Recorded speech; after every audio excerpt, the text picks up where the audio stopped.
UP triple SC video री exam 2018। नमस्कार दोस्तों, स्वागत है आप लोगों का परीक्षा रेस यूट्यूब प्लेटफॉर्म पर। साथियों, हम लोग इसके लिए वीडियो परीक्षा के लिए जो है मॉक टेस्ट शुरू कर रहे हैं और यह जो है दूसरा सेट है।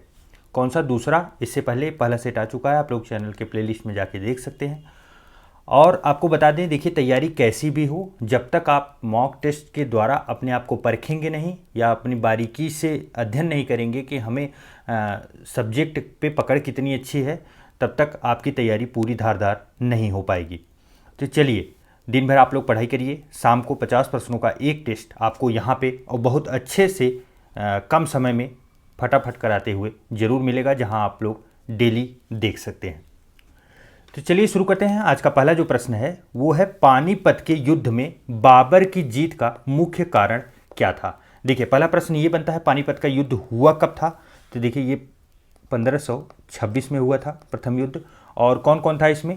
तो एक साइड तो बाबर था और दूसरी साइड जो है इब्राहिम लोदी था। कौन था? इब्राहिम लोदी। और इसमें बाबर विजय होता है। उसके विजय का जो मुख्य कारण था वो था तुलगमा प्रथा। कौन सा प्रथा? तुलगमा प्रथा का प्रयोग करके वो विजय प्राप्त किया था। आपको कहीं पढ़े होंगे या फैक्ट आपको जरूर मिला होगा कि इसी में तोप खाने का प्रयोग, तोप का भी प्रयोग बाबर ने पहली बार किया था। चलिए नेक्स्ट है, किस सुल्तान के काल में खालसा भूमि अधिक पैमाने पर विकसित हुई? तो बताइए इसका उत्तर क्या होगा। देखिए खालसा भूमि जो है अधिक पैमाने पे अलाउद्दीन खिलजी के शासनकाल में प्रचलित हुई थी। किसके काल में? अलाउद्दीन खिलजी। चलिए नेक्स्ट है, निम्नलिखित में से किसका योगदान जो है होम रूल लीग की स्थापना में नहीं हुआ था? महत्वपूर्ण प्रश्न है, यहां से प्रश्न कई बार बने हैं। बताइए। देखिए होम रूल लीग की स्थापना में बाल गंगाधर तिलक थे और एनी बेसेंट थे। ये दो लोग महत्वपूर्ण थे, दो अलग अलग स्थानों पर इन्होंने चलाया था। और आपको बता दें, एनी बेसेंट के साथ एम सुब्रमण्यम अय्यर भी ऐड थे। उनके साथ उनका जो होम रूल लीग का गठन हुआ था उसमें वो रहते थे, उसका भी वो देख रेख करते थे। लेकिन टी.ए. अलकाट जो है यह होम रूल लीग से नहीं जुड़े थे। तो सही जवाब क्या बनेगा? Option number D. नेक्स्ट है, निम्नलिखित वर्गों में कौन सन 1905 के स्वदेशी आंदोलन से मुख्यतः अप्रभावित था? अप्रभावित था अर्थात किसके ऊपर प्रभाव नहीं पड़ा था। 1905 की बात की जा रही है। 1905 में क्या हुआ था? बंगाल का विभाजन हुआ था। आपको पता होगा कौन करता है? Lord Curzon. लॉर्ड कर्जन करता है। और इसमें ये पूछा जा रहा है, जो स्वदेशी आंदोलन चला था, स्वदेशी आंदोलन में क्या हुआ था? विदेशी वस्तुओं का बहिष्कार करना था या उनको जलाना था। तो इसमें जो है कौन, किस वर्ग तक पहुंचा नहीं जा सका आंदोलनकारियों के द्वारा पूरे प्रयास के बाद भी, यही पूछा जा रहा है। काफ़ी अच्छा प्रश्न है, काफ़ी डीप में घुस के बनाया गया है। तो देखिए इसमें जो है कृषक और मुसलमान ये दोनों लोग काफ़ी पृथक थे, पूरी तरह से पृथक थे। बाकी इसमें महिलाएं और बुद्धिजीवी वर्ग बहुत अच्छे से जुड़े थे। तो इसका सही जवाब क्या बनेगा? ऑप्शन नंबर सी।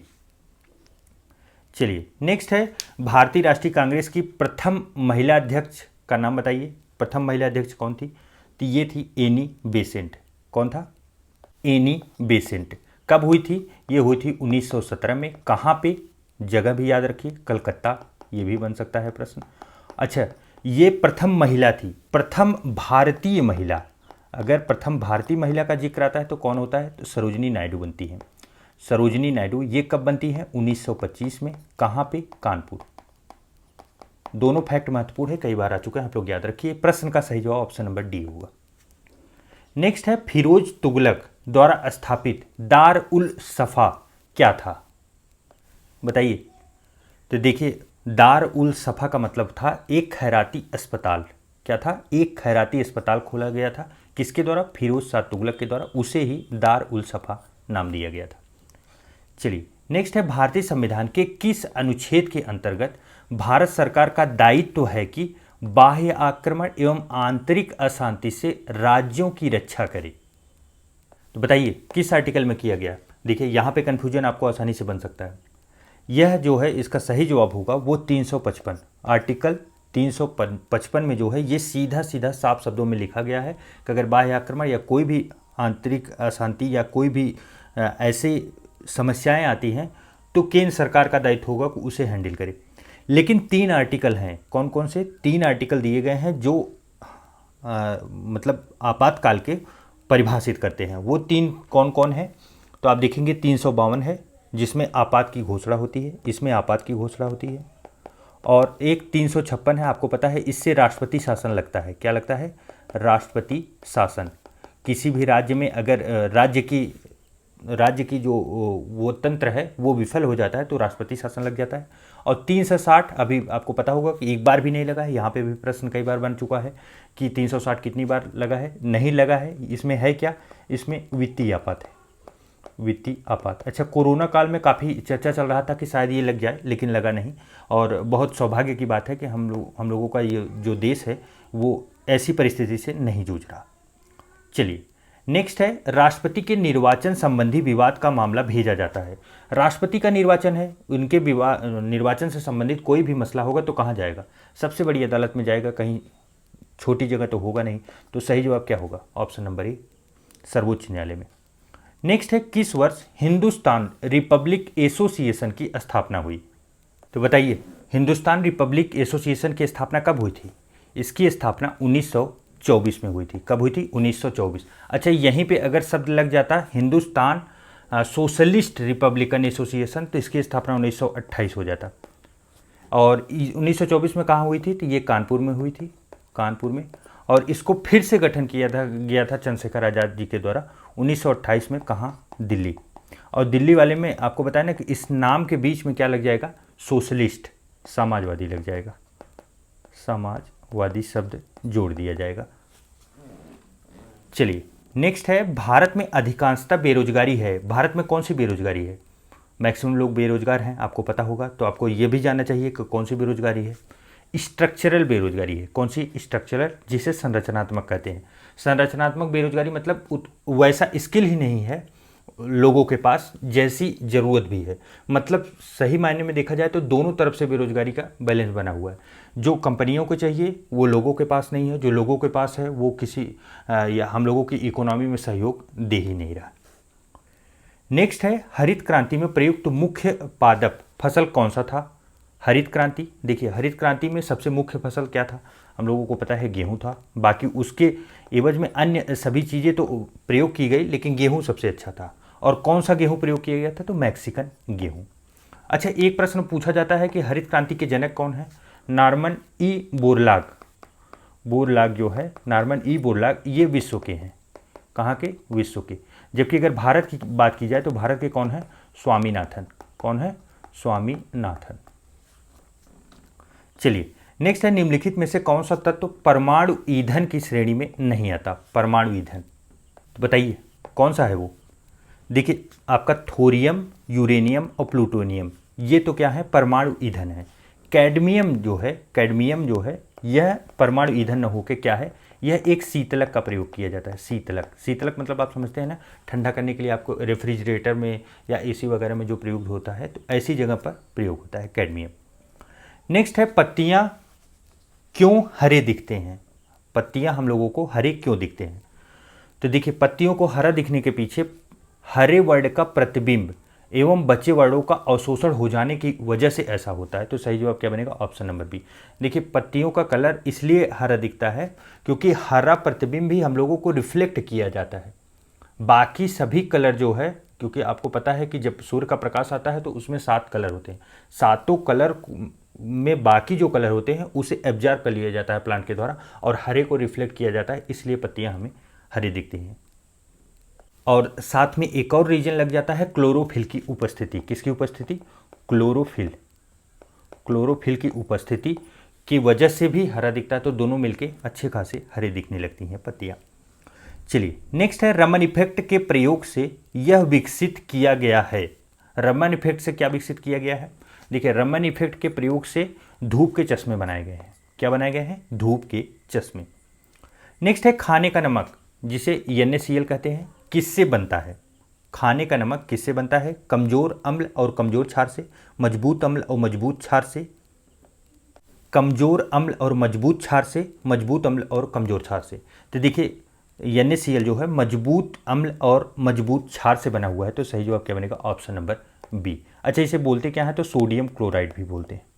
सोडियम क्लोराइड अगर कहीं बोला जाए तो आप समझिए उसे नमक की बात की जा रही है। चलिए नेक्स्ट है जल की अस्थायी कठोरता का कारण है। जल की अस्थायी कठोरता का क्या कारण है?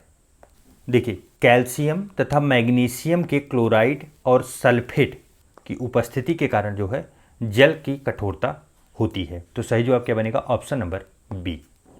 नेक्स्ट है प्रकाश संश्लेषण में सूर्य के प्रकाश की कौन सी रश्मियों का पर्णहरित द्वारा सर्वाधिक उपयोग किया जाता है, अर्थात कौन सी किरण का जो है प्रयोग किया जाता है सबसे ज़्यादा एब्जॉर्ब करने के लिए? तो बताइए। देखिए प्रकाश संश्लेषण कब सबसे ज़्यादा होगा? प्रकाश संश्लेषण सबसे ज़्यादा लाल रंग की उपस्थिति में होगा। कब होगा? लाल रंग की उपस्थिति में प्रकाश संश्लेषण सबसे ज़्यादा होगा। और सबसे कम कब होगा? सबसे कम होता है बैगनी में। किसमें? बैगनी में। आप लोग याद रखिए, ये भी प्रश्न बनाया जा सकता है अलग से। नेक्स्ट है बेसिलस थुरिनजिएंसिस का उपयोग होता है। तो बताइए किसके लिए प्रयोग किया जाता है? जैविक कीटनाशक है। क्या है ये? एक जैविक कीटनाशक है। इसका नाम आप लोग याद रखिएगा, क्योंकि आपको पता है कि जैविक जो भी आपके खाद हो या तो फिर जैविक आपका कीटनाशक हो, ये सब चीज़ों को बहुत प्रमोट किया जा रहा है, तो प्रश्न बनाया जा सकता है। नेक्स्ट है बेरोजगारी समस्या से गरीबी बढ़ती है। क्यों? ऐसा क्यों होता है? बेरोजगारी अगर है तो गरीबी क्यों बढ़ेगी? क्योंकि गरीबी रेखा से नीचे रहने वालों की संख्या बढ़ जाती है। जब रोजगार ही नहीं रहेगा तो वो अपना जो प्राइमरी चीज़ें हैं वो उपलब्ध नहीं हो पाएंगी उन लोगों तक, तो इसकी वजह से गरीबी बढ़ती है।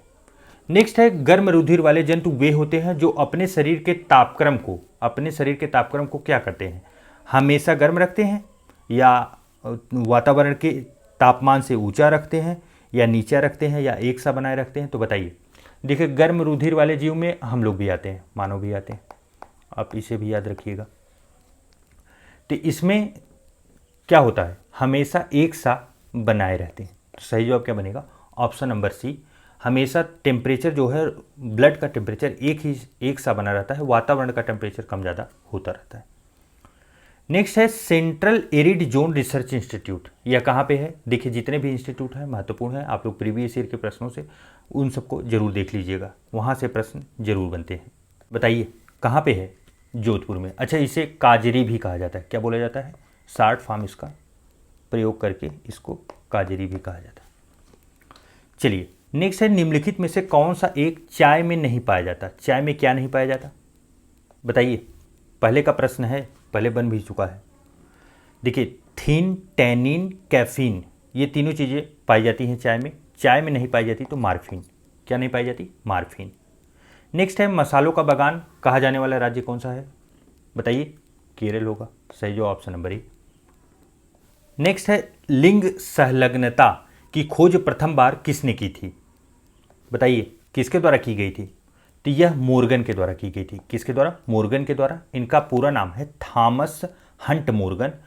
1910 में कब की गई थी? कब की गई थी? 1910 में। कहाँ? अमेरिका में, यूएसए में। चलिए नेक्स्ट है मिर्च, जिसे चिल्ली बोलते हैं, से रंग का विकास होता है। चिल्ली में जो है रंग किसकी वजह से होता है? दो प्रश्न यहाँ बन सकता है। मिर्च का तीखापन किसके कारण से होता है, उसका कलर किससे होता है? तो देखिए दोनों आप हमेशा याद रखिए, महत्वपूर्ण प्रश्न है ये। देखिए कैप्सेंथीन जो आपका है, यह किसके लिए जिम्मेदार है? यह रंग के लिए है, जो प्रश्न हम लोगों को बना है। तो सही जवाब क्या बनेगा? Option number B. और उसके बाद देखिए कैप्सिसिन, सीन वाली बात है, तो सीन में हमेशा क्या है? ये इसके तीखेपन के लिए जिम्मेदार है। किसके लिए? तीखेपन के लिए। दोनों महत्वपूर्ण है, आप लोग याद रखिए। सीन अपोजिट है, आप याद रखिए। सीन में देखना नहीं है, तीखापन है, जबकि थिन में जो है वो रंग है। नेक्स्ट है पपीते में प्रचुरता होती है। पपीता किसके लिए प्रचुर होता है? महत्वपूर्ण प्रश्न है, बताइए। तो ये विटामिन ए, इसमें सबसे ज़्यादा विटामिन ए पाया जाता है। जबकि पपीते की पत्तियों का प्रयोग ज़्यादा करके सब प्लेटलेट्स बढ़ाने के लिए प्रयोग करते हैं। ये भी आप लोग देखे होंगे, अब तो उसको एक्सट्रैक्ट करके टैबलेट भी आने लगे। चलिए नेक्स्ट है नदी में जल प्रदूषण के निर्धारण के लिए घुली हुई मात्रा मापी जाती है। किससे मापी जाती है?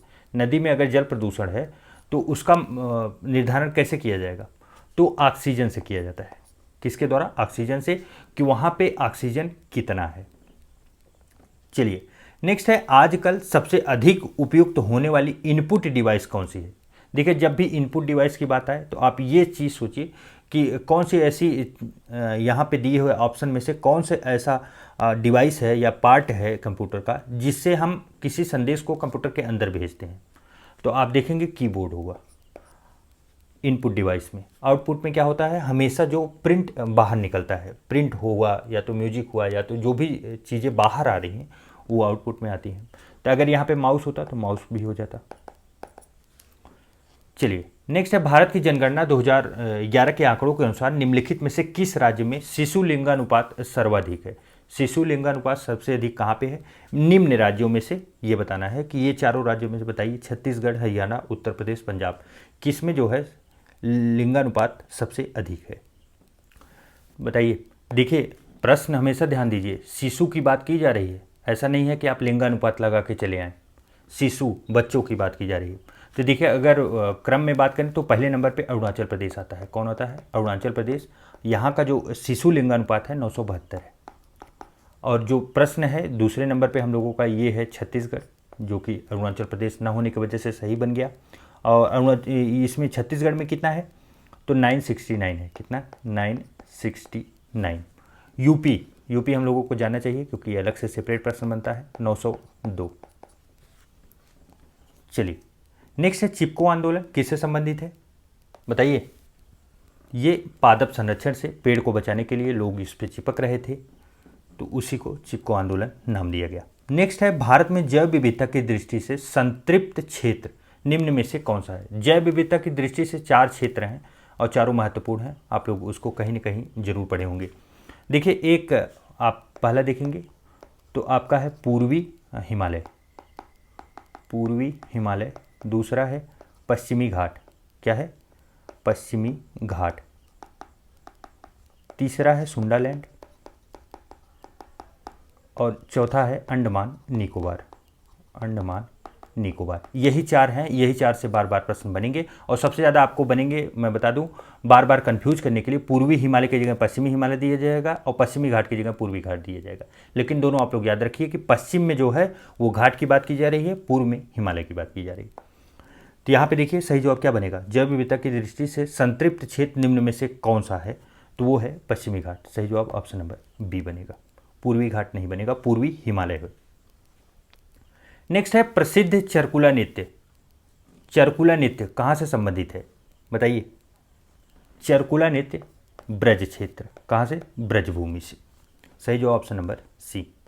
नेक्स्ट है, अति लोकप्रिय धार्मिक पत्रिका कल्याण।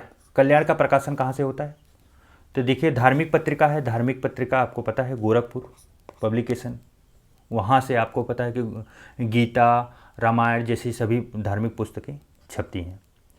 नेक्स्ट है, निम्नलिखित में से किस फसल में उत्तर प्रदेश भारत में सबसे बड़ा उत्पादक नहीं है। उत्तर प्रदेश किस में सबसे बड़ा उत्पादक नहीं है, आलू में, आलू में तो यूपी है, गन्ना, गन्ने में भी यूपी है, गेहूँ, गेहूँ में भी यूपी है, यूपी नहीं है तो चावल में, चावल में कौन है, पश्चिम बंगाल। चलिए नेक्स्ट है, धौलपुर पावर परियोजना आधारित है किस पे। देखिए इसमें पहला प्रश्न ये बनता है कि धौलपुर है कहाँ पे, ये है राजस्थान में, कहाँ पे, राजस्थान। और किस पे आधारित है, तो गैस पर, गैस पर आधारित परियोजना है। नेक्स्ट है, भारत में लोकपाल एवं लोकायुक्त की स्थापना का सुझाव दिया था, किसके द्वारा सुझाव दिया गया था लोकपाल और लोकायुक्त की स्थापना के लिए।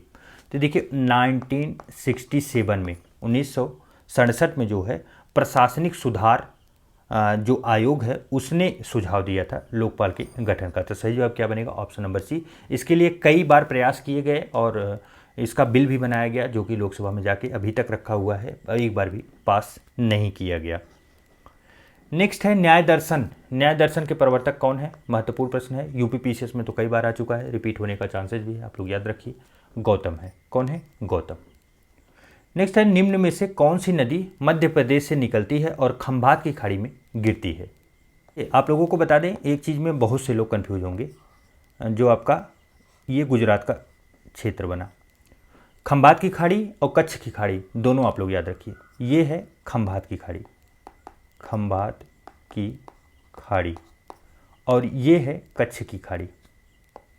ये वाला क्षेत्र जो है ये कच्छ की खाड़ी। यहाँ पे प्रश्न बन रहा है कि यहाँ पे कौन सी नदी आके गिरती है, तो बताइए कौन सी है, वो है माही नदी। सही जवाब क्या बनेगा, ऑप्शन नंबर सी। नेक्स्ट है यूरोपीय आर्थिक समुदाय का मुख्यालय कहाँ है। यूरोपीय आर्थिक समुदाय, इसका मुख्यालय कहाँ पे है, तो इसका मुख्यालय ब्रुसेल्स में है। कहाँ पे है, ब्रुसेल्स में। आप लोग याद कर लीजिएगा, मुख्यालय जरूर एक बार आप लोग देख के जाइएगा। नेक्स्ट, जयप्रकाश नारायण को राष्ट्रीय स्तर के नेता की पहचान किस संदर्भ में मिली थी। जयप्रकाश नारायण को राष्ट्रीय स्तर के नेता कब इनको माना गया था, तो उस भारत छोड़ो आंदोलन के समय। कब, भारत छोड़ो आंदोलन 1942 में जब चला था उस समय। चूंकि ये जेल में थे, जेल से फरार हो गए, फरार होने के बाद वहाँ से भूमिगत होकर इन्होंने आंदोलन को संचालित किया। तो सही जवाब क्या बनेगा, ऑप्शन नंबर ए, भारत छोड़ो आंदोलन के समय।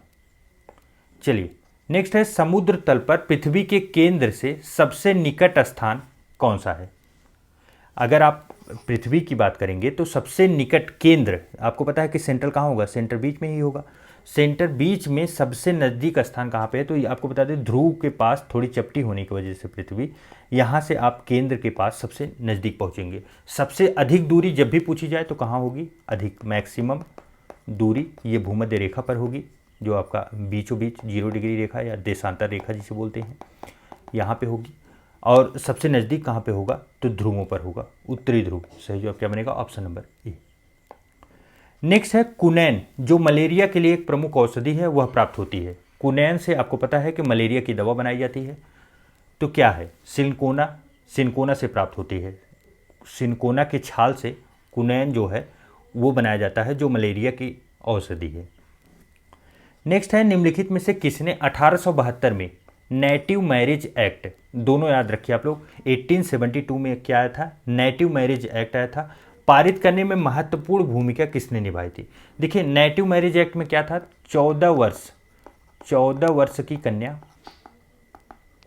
और 18 वर्ष के बालक, इन दोनों मतलब 14 और 18 वर्ष से कम लोगों की अगर शादी होती है तो उसे बैन कर दिया जाएगा। ये चीज़ जो है लाया गया था पहली बार, और इसमें किसका योगदान दिया गया था यही पूछा जा रहा है प्रश्न में। तो बताइए सही जवाब क्या होगा, तो केशव चंद्र सेन के सहयोग से नेटिव मैरिज एक्ट आया था। नेक्स्ट है, विजयनगर के उस पहले शासक की पहचान करें जिसने बहमनियों से गोवा को छीन लिया था। तो वह विजयनगर के कौन से शासक थे, बताइए। हरिहर द्वितीय थे। कौन थे, हरिहर द्वितीय ने गोवा छीन लिया था बहमनियों से। नेक्स्ट है, भारत के उच्चतम न्यायालय में न्यायाधीशों की संख्या में वृद्धि करने की शक्ति किसमें निहित है। मान लीजिए उच्चतम न्यायालय की बात की जा रही है तो कौन होगा, सुप्रीम कोर्ट। उच्च न्यायालय की बात की जाए तो कौन होगा, हाई कोर्ट। हाई कोर्ट मतलब क्या हुआ, उच्च न्यायालय। आप लोग हमेशा ध्यान रखिएगा, कभी कभी हिंदी में पढ़ते वक्त कन्फ्यूजन बन जाता है। सुप्रीम कोर्ट की बात की जा रही है तो कहाँ होगा, संसद में। और अगर हाई कोर्ट की बात होती तब तो हाई कोर्ट अपना विधान मंडल जो है राज्य का वहाँ से हो जाता। तो सही जवाब क्या बनेगा, ऑप्शन नंबर बी। अच्छा, एक प्रश्न ये बनता है कि इस समय सुप्रीम कोर्ट में कितने जज हैं, तो टोटल अगर आप देखेंगे तो 33 आपके वो हैं, जज हैं, और आपके एक जो है CJI हैं, CJI मतलब क्या हुआ, चीफ जस्टिस ऑफ इंडिया, अर्थात मुख्य न्यायाधीश। टोटल कितने हुए, 34। अलग से भी प्रश्न बनाया जा सकता है, 34 पे भी बनाया जा सकता है। नेक्स्ट है, प्रत्येक पंचायत का कार्यकाल 5 वर्ष का होगा। ध्यान दीजिए प्रश्न पे, प्रत्येक पंचायत का जो कार्यकाल है वह 5 वर्ष का होगा। कब से 5 वर्ष का होगा, पंचायत के चुनाव की अधिसूचना जारी होने की तिथि से, चुनाव परिणामों की घोषणा की तिथि से, निर्वाचन सदस्यों द्वारा शपथ लेने की तिथि से, या अपनी पहली बैठक की तिथि से। तो जब उनकी पहली बैठक होगी तब से 5 साल जोड़ा जाएगा। तो सही जवाब क्या है, ऑप्शन नंबर ए। पूछा गया प्रश्न है, आप लोग ध्यान रखिएगा। नेक्स्ट है, निम्नलिखित में से किस देश, देखिए ये 2021 का करंट अफेयर है, ये पुराने करंट अफेयर हैं। करंट अफेयर के सभी प्रश्न पुराने हैं। करंट अफेयर के लिए आपको आप बने रहिए चैनल पे, आपको पूरी की पूरी करंट अफेयर MCQ फॉर्मेट में पूरी सीरीज 500 से 700 प्रश्नों की अच्छे पुस्तकों से, जहाँ से ऑथेंटिक ज़्यादा से ज़्यादा प्रश्न बनते हैं वहाँ से आपको पूरा उपलब्ध कराया जाएगा। करंट अफेयर का टेस्ट सीरीज भी इसमें समाहित किया जाएगा। चलिए, आज का टेस्ट पेपर समाप्त हुआ। साथियों, आपको कैसा लगा और यह टेस्ट पेपर और कितना हेल्पफुल है आपके लिए, यह भी कमेंट करके ज़रूर बताइएगा। मिलते हैं एक नए वीडियो में, तब तक के लिए ढेर सारा प्यार, नमस्कार।